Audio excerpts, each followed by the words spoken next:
Amen. Encore une fois, donc on voit, était assis à ses pieds, vêtu et dans son bon sens. Ça veut dire qu'il avait décidé de faire attention de prendre en considération les enseignements de Jésus. C'est pour ça qu'il était dans son bon sens, il était vêtu et était libéré des démons. Donc, c'est une décision aussi. Ensuite, on va aller voir Acte 22, 3. Donc, on a vu Marie, là, on a vu un homme qui était possédé par les démons, que Jésus l'a libéré, puis il était à ses pieds aussi, de la même façon, à ses pieds, assis, en train d'écouter. Acte 22, 3. Quelqu'un d'autre, une autre personne aussi. Pour le lire. Vas-y. Je suis juif, né à Tars, en Cilicie, mais j'ai été élevé dans cette ville-ci et instruit au pied de Gamaliel, dans la connaissance exacte de la loi de nos pères, étant plein de zèle pour Dieu, comme vous êtes tous aujourd'hui. Amen. Encore une fois ici, c'est Paul qui parle, qui dit qu'il était au pied de Gamaliel, c'était son maître, son maître qui l'enseignait la parole, mais lui, c'était plus l'Ancien Testament.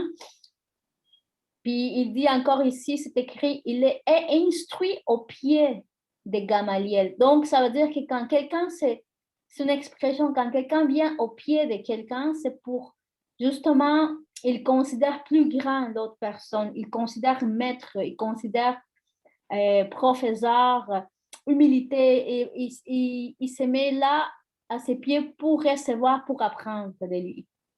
Donc, on a vu 3 cas juste pour voir comment était Marie. Et on a vu ces 3 personnes, différentes personnes qui ont eu le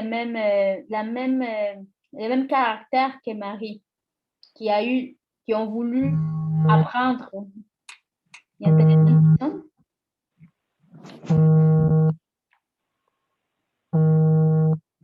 C'est quoi ça? Quelqu'un qui essaie de venir dans le meeting? Non.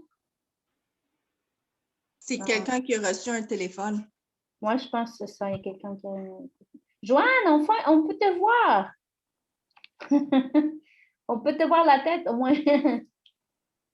Les cheveux.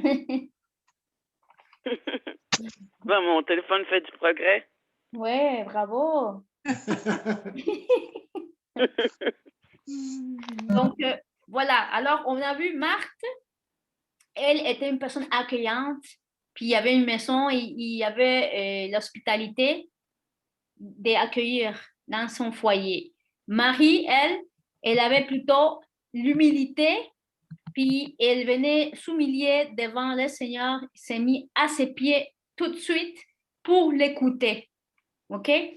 Donc, on a vu aussi que chaque personne qui est venue au pied de Jésus, puis qui s'est mis à écouter le Seigneur Jésus, et ont récolté des bénédictions. Soit qu'un était libéré par les démons, il était dans son bon sens, il était vêtu. Puis pour l'autre, c'était Paul, qui avait été instruit, avait appris beaucoup de choses sur la parole quand il est venu apprendre de son maître Gamaliel. Donc, maintenant, 40. On va retourner encore à Luc 10. Là, on était rendu à 40. On va continuer l'histoire de Marthe et de Marie. Alors, maintenant, Anna, on va laisser participer Anna. Oui, OK. Marthe occupée à divers soins domestiques. Sorbine on dit comme ça? Sorbin et dit, Seigneur, cela n'était fait rien que ma sœur me laisse seule pour servir. Dis-lui donc de m'aider. Donc ici, le mot occupé, Marthe occupée. Occupée, ça veut dire qu'il est très prise, une personne qui est très prise. Il y a beaucoup à faire, beaucoup de choses à faire, à divers soins domestiques. Les soins domestiques, c'est surtout ce qui concerne la famille, la vie privée, familiale, administration du ménage, travaux domestiques. Et ensuite, le mot servir.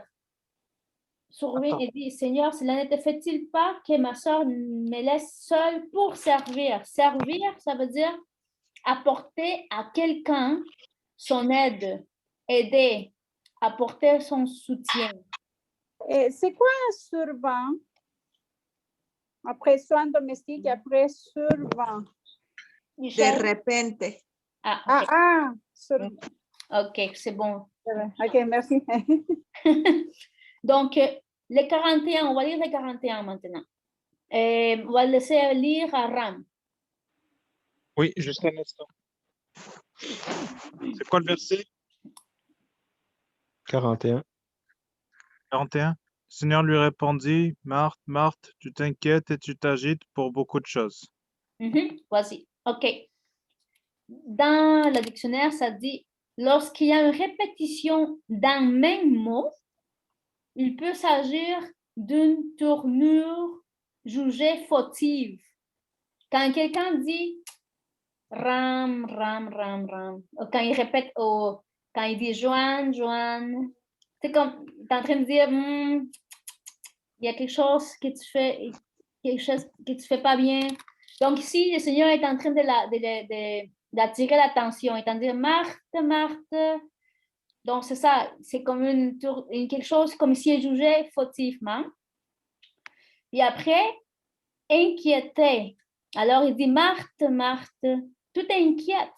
Inquiéter, ça veut dire troubler son repos physique ou moral. Sa tranquillité, éprouver du souci, de l'inquiétude, c'est faire du mauvais sang. Donc, l'état de Marthe était l'inquiétude. Il s'est soucié, il n'était pas tranquille, il n'était pas en repos physique. Il trouvait qu'il devait faire beaucoup de choses, puis qu'il était seul. Voilà. Et le mot agité, il dit inquiète et tu t'agites. Agité, ça veut dire quelqu'un qui se remue vivement, qui est troublé profondément, inquiété durablement. Donc là, tu t'inquiètes et tu t'agites pour beaucoup de choses. Beaucoup, ça veut dire grand nombre, exprime intensité particulière. OK, maintenant on va au 42. C'est le tour de qui? Michel. Une seule chose est nécessaire. Marie a choisi la bonne part, qui ne lui sera point ôtée. Tu peux enlever les bleus. Hein? Il y a une seule chose, la dernière en bas, la dernière juste en bas. Oui. Tu peux l'enlever. Une seule chose est nécessaire. Marie a choisi la bonne part, qui ne lui sera point ôtée. Alors, une seule chose. Seule, ça veut dire unique. Unique de son espèce. Unique. Et nécessaire. Nécessaire, c'est dont l'action rend seule possible une fin. Donc, cette action, il va donner un résultat, un effet. Quelque chose qui est très utile, qui est indispensable, que ça impose, qui doit être fait. Alors, il dit, il y a juste une seule chose qui est indispensable. Et il dit, Marie a choisi. Choisi, ça veut dire adopter quelque chose de préférence à quelque chose d'autre. Donc, Marie a choisi de s'asseoir au pied de Jésus pour l'écouter au lieu d'être dans la cuisine en train de manquer tout ce qu'il dit, de servir et de manquer tout ce qu'il dit. Après, il dit ici, Marie a choisi la bonne part. Bonne, ça veut dire quelque chose qui présente des qualités supérieures. Donc, elle a choisi quelque chose qui présente des qualités supérieures. Et il dit, qui ne lui sera point ôté. Donc, bonne part, une part, c'est une portion, une partie dans tout, divisé, attribué à quelqu'un ou affecté à quelqu'un. Donc, elle a choisi quelque chose qui est supérieur, une partie, une portion qui est supérieure, qui sera attribuée à elle et qui sera point, ça veut dire nul. Personne pourra, nul, ôter. Ôter, ça veut dire enlever quelque chose, retirer ou prendre, enlever la possession de quelque chose, lui prendre ce qui lui appartient. Donc, personne ne pourra prendre ce qui lui appartient.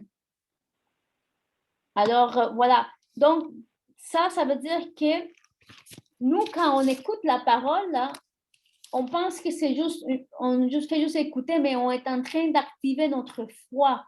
On est en train d'activer, de grandir notre foi. Et là, ils disent que la parole vient, la parole est vivante et il vient en nous pour se matérialiser. Parce qu'on sait que tout vient du monde invisible au monde physique. Alors, Marthe, quand écouter la parole du Seigneur, est en train d'activer premièrement sa foi. Numéro 2, est en train de recevoir le salut de son âme. Est en train en plus de grandir dans la sagesse et dans la connaissance du Seigneur. Et puis, cela sera point ôté. Parce que peu importe ce qui peut arriver, on va dire, Marthe, il perd sa maison. Elle a perdu sa possession. Elle a mis son regard dans sa maison. Il a perdu ça. Mais on va dire, Marie, peu importe ce qui va arriver, la foi qu'elle a, ce qu'elle a reçu, cette nourriture spirituelle, elle est permanente en elle. Et personne ne peut l'enlever, elle est permanente. Puis il donne un effet dans ton corps. Il produit une bénédiction dans ton corps. Donc, en Somme 27, 4,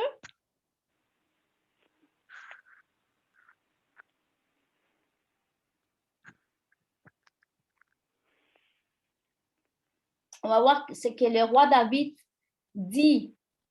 Qu'est-ce que c'est la portion que le roi David dit qu'il ne sera point ôté? Alors, ça dit, c'est qui le prochain? C'est Joanne, je pense? Joanne. Hein? D'accord. Je demande à l'Éternel une chose que je désire ardemment. Je voudrais habiter toute ma vie dans la maison de l'Éternel pour contempler la magnificence de l'Éternel et pour admirer son temple. C'est exactement ça. Donc, ici, David est en train de dire, je veux habiter. Habiter, c'est demeurer dans la présence de Dieu. Demeurer dans la présence de Dieu. Donc, voilà ce qu'avait choisi Marie, c'est de demeurer dans la présence du Seigneur. Il dit ici, habiter toute ma vie dans la maison de l'Éternel pour contempler la magnificence de l'Éternel.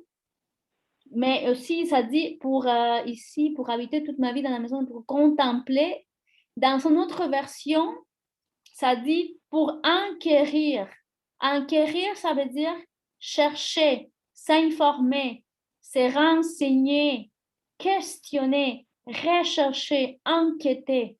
Donc, ici, David, il disait que je préfère être dans la présence du Seigneur pour enquérir, m'informer, pour apprendre plus de lui, pour avoir plus de connaissances, pour retrouver les réponses à mes questions, pour voir les promesses qu'il a pour moi, pour écouter sa parole, qu'est-ce qu'il me dit pour la journée d'aujourd'hui, pour la semaine, quel message il va me donner pour ma famille, pour ma soeur, mon frère. Comment je peux solutionner ce problème? Il va me donner la solution. Donc, voilà, c'était David, il disait, je veux habiter, demeurer dans la présence de Dieu pour enquérir, pour contempler le Seigneur, pour être dans sa présence de lui dans le temple, dans son temple. Alors, ici, ça dit, quels sont les bénéfices que ça procure? Si Marie a choisi d'être au pied du Seigneur Jésus, au lieu de faire la vaisselle, popoter la nourriture, elle a préféré laisser ça de côté, puis pas manquer aucun mot, aucune parole du Seigneur. Quel est le bénéfice qu'elle a reçu? Le bénéfice qu'elle a reçu, c'est qu'il y a eu des bénéfices. Lorsqu'il a écouté la parole, sa foi, elle a grandi. Il a été rempli de foi. Son incrédulité a été confrontée. Le Seigneur est venu aider son incrédulité dans les domaines de sa vie, dans les problèmes de sa vie. Aussi, lorsqu'il écoute la parole, aussi, il bénéficie d'apprendre. Il apprend la parole. Et lorsqu'il apprend la parole, c'est quoi le bénéfice? C'est qu'il acquiert de la sagesse. Donc, Marie, il a commencé à acquérir plus de sagesse en apprenant du Seigneur Jésus. Et personne peut enlever, voler ta sagesse. On peut te voler l'argent, on peut te voler une voiture, mais ta sagesse reste pour toujours avec toi. Rachel, tu peux laisser rentrer Ram? Ram est là. Non, il a envoyé un message que j'ai vu sur mon téléphone. J'ai de la misère avec mon cellulaire. Mais il se rajoute puis il revient tout le temps. Oh, OK. J'ai vu le message. Non, t'as raison, oui. Je viens de voir. OK. Parce que moi, je dois prendre le téléphone de maison et mon cellulaire. Alors, c'est pour ça que j'ai vu le message 2 fois. Mm-hmm. Alors, l'autre don, comme on a dit, le bénéfice, c'est notre foi grandit lorsqu'on écoute au Seigneur. Nous devenons plus sages lorsqu'on apprend la parole du Seigneur. Et troisièmement, c'est quoi l'autre bénéfice? Lorsqu'on passe du temps avec Dieu, lorsqu'on vient passer du temps avec le Seigneur, c'est quoi? C'est la paix. On se retrouve plus dans la paix, dans sa paix. On ressent plus la paix lorsqu'on passe plus de temps dans le Seigneur.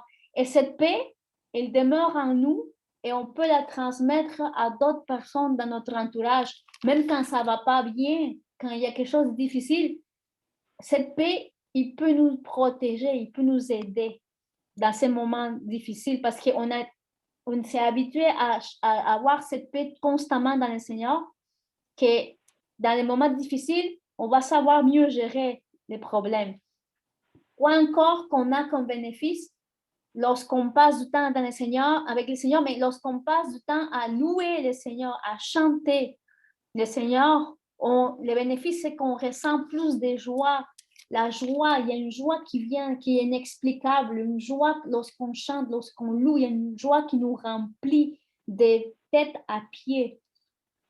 Aussi, l'autre bénéfice qu'on a, lorsqu'on prie, lorsqu'on passe du temps à prier, à parler au Seigneur, on commence à avoir plus de discernement. Le Seigneur, il commence à nous donner du discernement pour chaque chose qu'on fait, pour les décisions qu'on prend, parce qu'on commence à dépendre de lui, on commence à le consulter à chaque décision qu'on fait. Donc, lorsqu'on prie, on développe plus de discernement.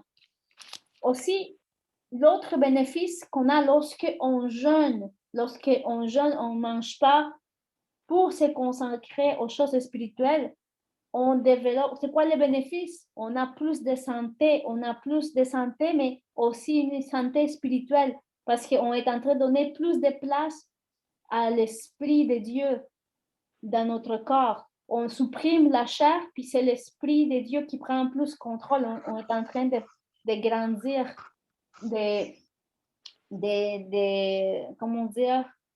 discipliner notre chair. Alors, voilà, c'est des choses que Marie a choisies. Il y a beaucoup de bénéfices juste par le fait d'avoir pris la décision de s'asseoir et de prendre le temps d'écouter le Seigneur. Parce qu'on s'entend bien, hein, Joanne, et Margarita et Anna, on est des femmes. Et on a tellement de choses à faire. On a à faire la vaisselle, on a à faire à manger, on a à faire le ménage. En plus, si on a des animaux, il faut qu'on fasse nettoyer la cage, la litière, ou tout ce qu'il faut. Si on a des enfants, il faut faire la manger pour eux. Si c'est pour nous. faire le ménage et en plus, on travaille, on a un travail, un job.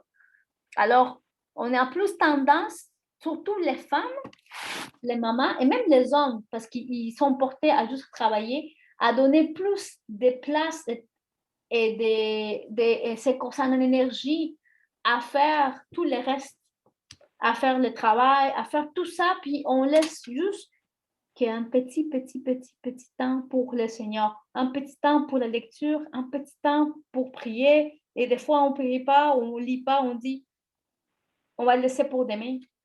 Je n'aurai pas eu le temps aujourd'hui parce qu'il faut que je finisse mon ménage. Mais vous voyez, Marie, il n'était pas comme ça. Marie a dit, non, je fais en première ma priorité, passer mon temps avec le Seigneur, je vais prier, je vais faire mon étude biblique, je vais faire mes choses spirituelles, je vais parler avec le Seigneur et après, je fais le reste. Ça dépend de l'ordre où tu mets tes choses, où tu places. Est-ce que tu mets en première place le Seigneur ou tu mets première place le travail? Et des fois, ça nous arrive qu'on est pressé avec le temps, on se lève, puis vite, on court, on s'habille, puis on part et on n'a pas le temps de lire la parole et tout. Donc, c'est juste pour conscientiser de bien avoir une gestion du temps pour le Seigneur et de ne pas négliger ça. Parce qu'il a dit, Marie a choisi la meilleure part qui ne sera point enlevée. Et on a déjà vu les bénéfices. Tandis que Marthe, elle avait choisi l'autre côté, les choses, les affaires domestiques ou les affaires, l'administration de la maison ou peu importe. Et qu'est-ce que c'était comme résultat? Elle était stressée, angoissée, inquiète. Donc, elle se faisait du mauvais sang. Donc, voilà, ça c'est des choses qu'il faut tenir compte. Maintenant, en Matthieu 6, 26, on va lire un verset.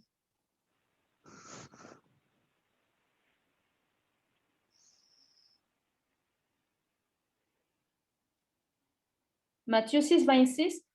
Le Seigneur, il nous parle ici. Ne le mets pas en bleu parce qu'on ne voit pas bien, Michel. Je pense qu'on le voit comme ça sans rien. Je pense. OK. Donc ici, c'est important. Le Seigneur, il nous donne cette histoire, une comparaison à des animaux pour qu'on comprenne qu'il y a des choses qu'on s'inquiète et qu'on ne devrait pas donner trop d'importance. Alors, Matthieu 6, 26. C'est Margarita, je pense c'est ton tour. Hein? Regardez les oiseaux du ciel, ils ne sèment ni ne moissonnent et ils n'amassent rien dans des greniers et votre Père céleste les nourrit. Ne valez-vous pas beaucoup plus qu'eux? Mm-hmm. Et on va lire maintenant Philippe 27. Qui de vous, par ses inquiétudes, peut ajouter un coup à la durée de sa vie? Mm-hmm. C'est pourquoi vous vous inquiétez. Juste 27. Déjà, c'est important. C'est tellement important ce qu'il t'a dit. Il dit, qui de vous, par ses inquiétudes, peut ajouter une coudée à la durée de sa vie? C'est ce qu'il est en train de dire, Seigneur. Il dit qu'on ne peut pas rallonger notre vie avec les inquiétudes. C'est no way, impossible. Au contraire, les inquiétudes, le stress raccourcit la vie de l'homme. Donc, ici, il est en train de dire, par les inquiétudes, qui de vous, par ces inquiétudes, peut ajouter une coudée à la durée de sa vie? Parce qu'une coudée, c'était une mesure dans les temps anciens, c'était une coudée. Donc, on mesurait par une coudée, ma coudée, c'était une mesure. Donc, ça, c'est pour nous faire réaliser cela. Je suis en train de... Ma batterie est en train de... OK. Donc, voilà, ça, c'est 1. Et qui va lire maintenant le 28?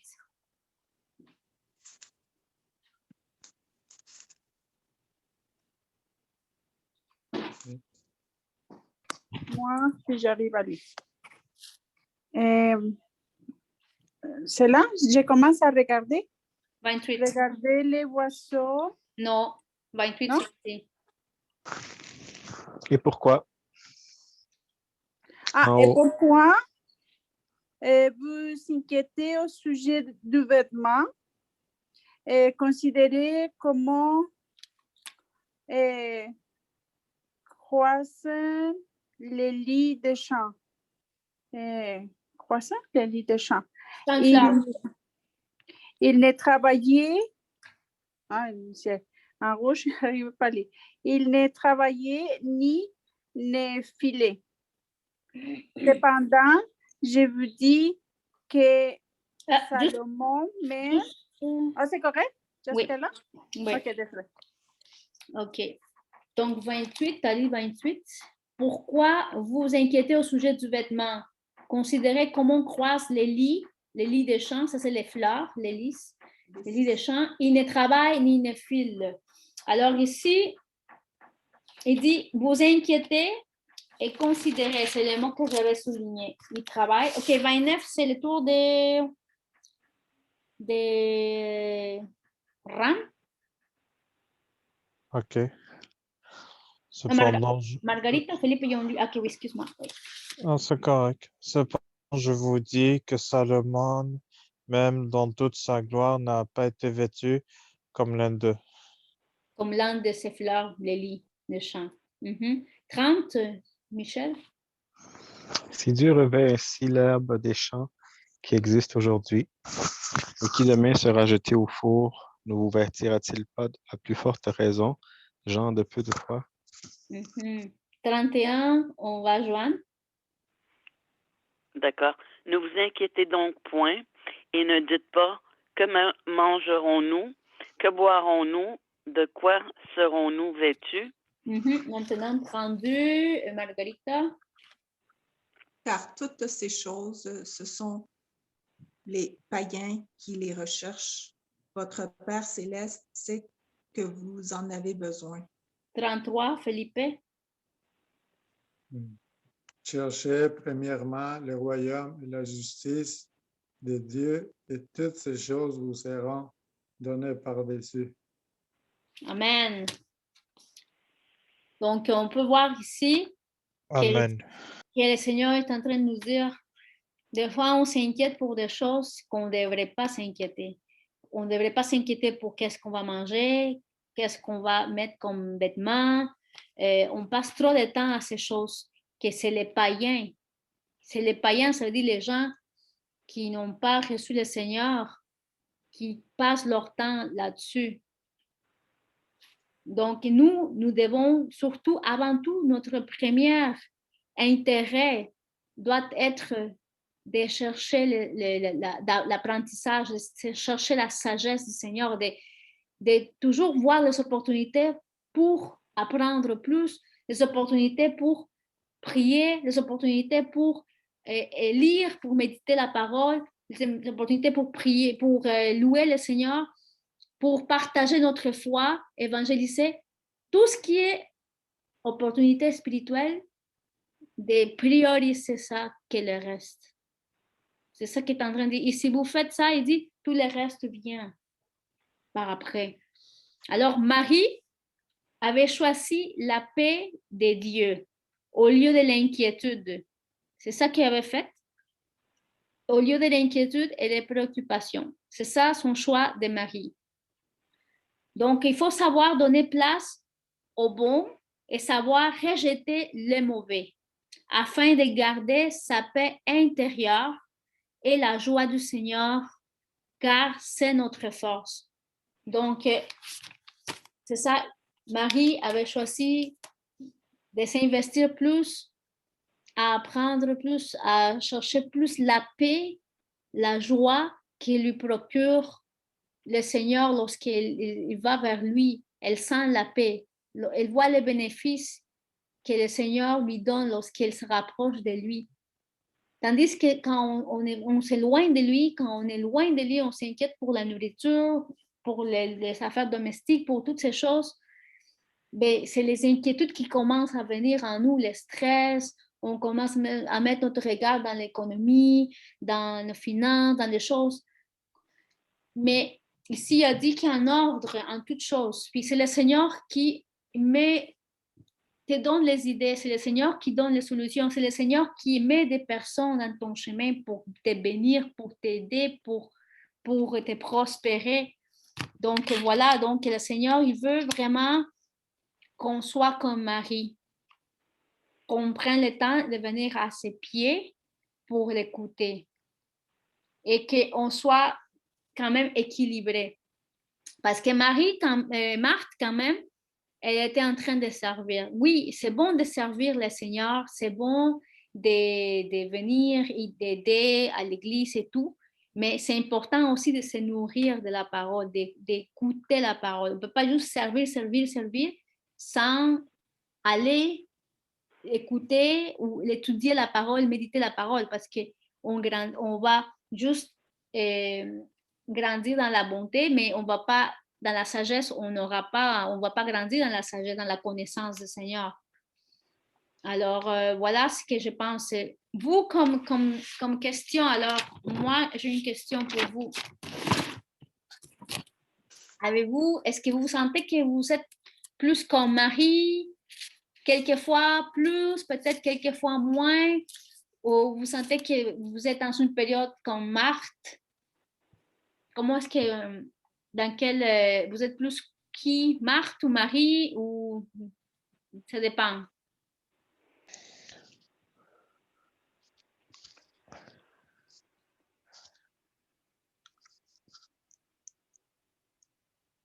C'est qui respire? C'est Ron, je pense?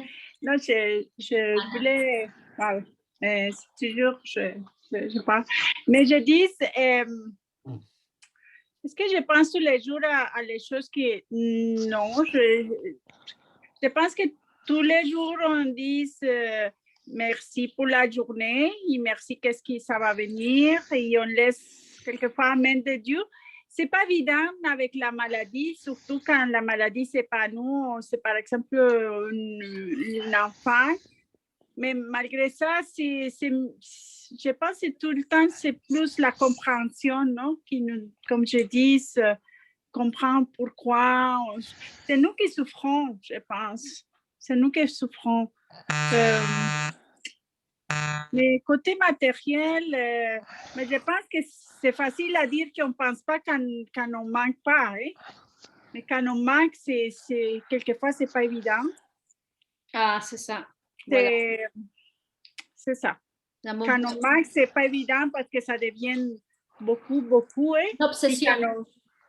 Mais c'est surtout quand on a la famille. Je pense que quand on habite tout seul, c'est différent parce que c'est nous-mêmes. On peut faire un jeûne, on peut dire, OK, aujourd'hui, je ne mange pas ou des choses comme ça. Mais quand tu as des enfants, je trouve que c'est un petit peu plus difficile. Mm-hmm. En tout cas, c'est ma façon de... Mm-hmm. Oui. Quelqu'un d'autre veut participer?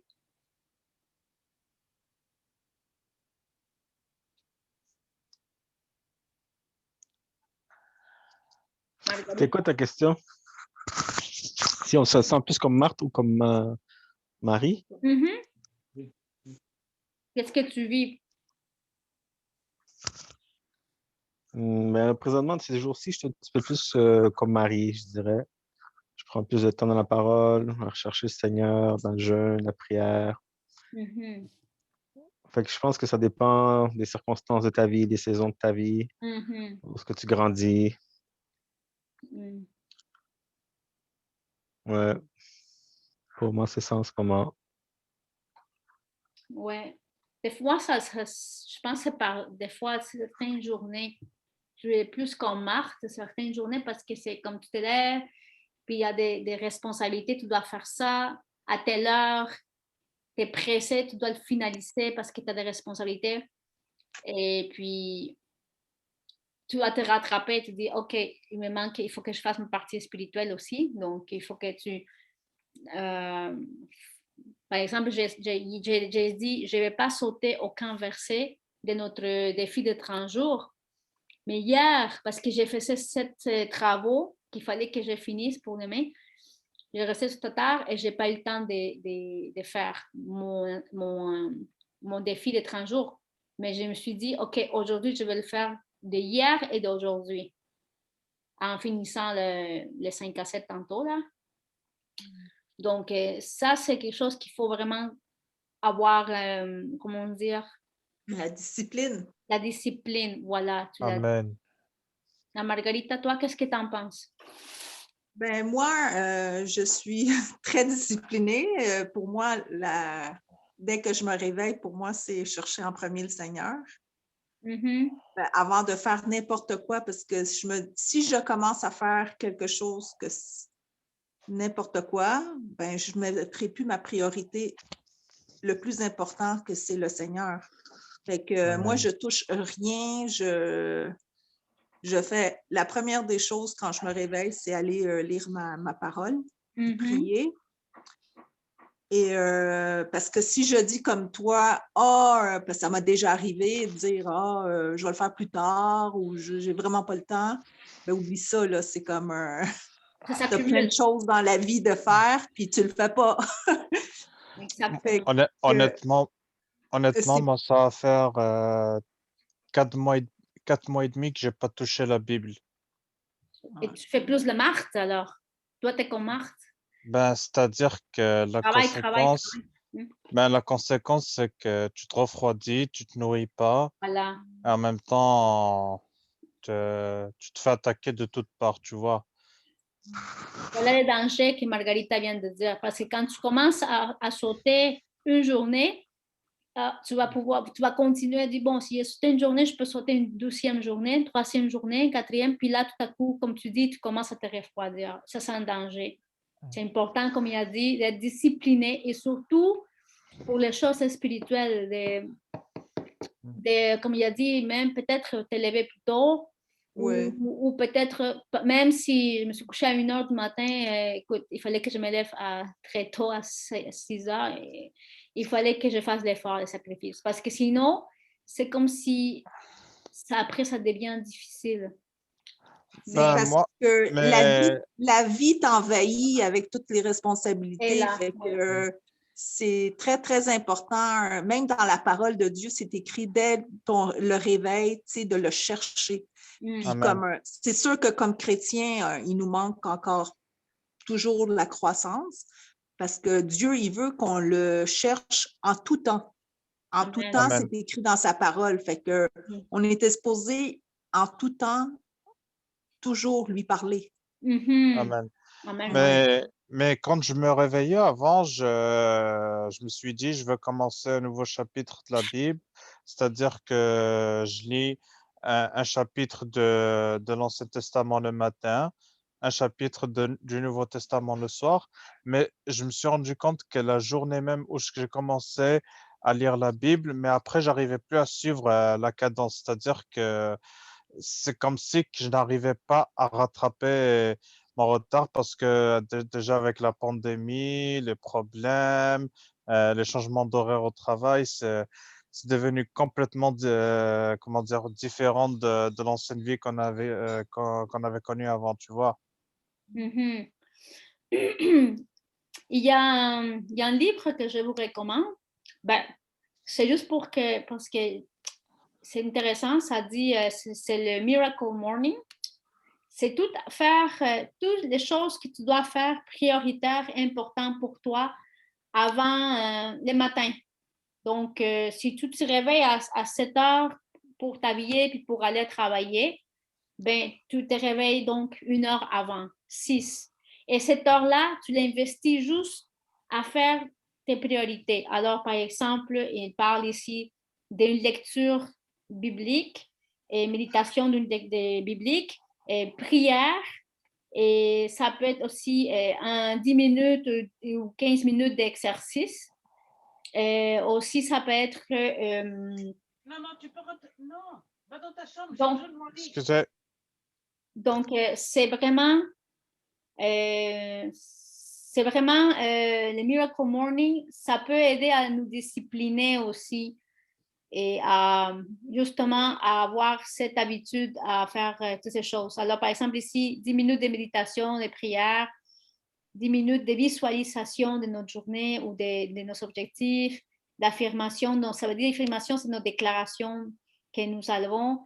Bon, eux, ils font yoga, mais toi, tu peux faire l'exercice, cardio, lecture, un livre, 10 minutes de lecture et 10 minutes d'écriture. Tu écris. Donc, ça, je vous recommande de faire parce que ça pourrait vous aider. Le Miracle Morning. Ça a changé la vie de beaucoup de gens. Je ne les connais pas. C'est intéressant, tu peux nous envoyer les liens. Moi, qu'est-ce que j'ai trouvé, c'est que je vais mettre 2 réveils matin. Je vais mettre un réveil matin, 15 minutes avant.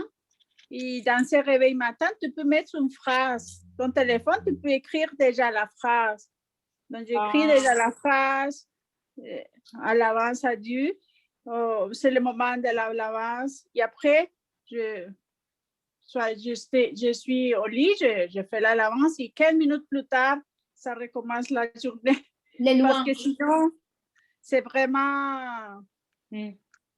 On commence comme ça. C'est toujours garder 15 minutes parce qu'on remercie toujours pour la nourriture à midi de faire ça.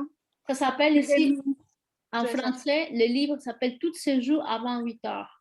Et ça, ça se vend chez nous, là. On a ce genre de livre. C'est ça, mais moi, je l'avais loué à la bibliothèque, je l'avais trouvé gratuitement. Okay. Alors, vous pouvez aller chercher gratuitement à la bibliothèque.